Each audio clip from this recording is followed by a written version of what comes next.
একটি মোড়ক হঠাৎ আশ্রয় পেয়ে গেল বিরাট প্রাসাদের ছোট্ট এক কোণে। ভাঙা প্যাকিং বাক্সের গাদায় আরো 2-3টি মুরগির সঙ্গে। আশ্রয় যদিও মিলল, উপযুক্ত আহার মিলল না। সতীক্ষ্ণ চিৎকারে প্রতিবাদ জানিয়ে গলা ফাটালো সেই মোড়ক ভোর থেকে সন্ধ্যা পর্যন্ত। তবুও সহানুভূতি জানালো না সেই বিরাট শক্ত ইমারত। তারপর শুরু হলো তার রাস্তা করে আনাগোনা। আশ্চর্য, সেখানে প্রতিদিন মিলতে লাগলো ফেলে দেওয়া ভাত রুটির চমৎকার প্রচুর খাবার।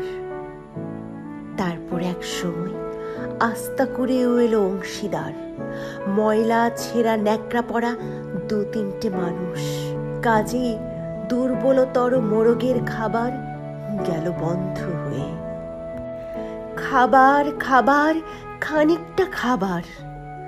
অসহায় মোরগ খাবারের সন্ধানে বারবার চেষ্টা করলো প্রাসাদে ঢুকতে।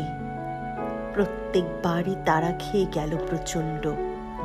ছোট্ট মোরগ ঘাড় উঁচু করে স্বপ্ন দেখে প্রাসাদের ভেতর রাশি রাশি খাবার। তারপর সত্যি সে একদিন প্রাসাদে ঢুকতে পেল। একেবারে সোজা চলে এলো ধবধবে সাদা দামি কাপড়ে ঢাকা খাবার টেবিলে। অবশ্য খাবার খেতে নয়, খাবার হিসেবে।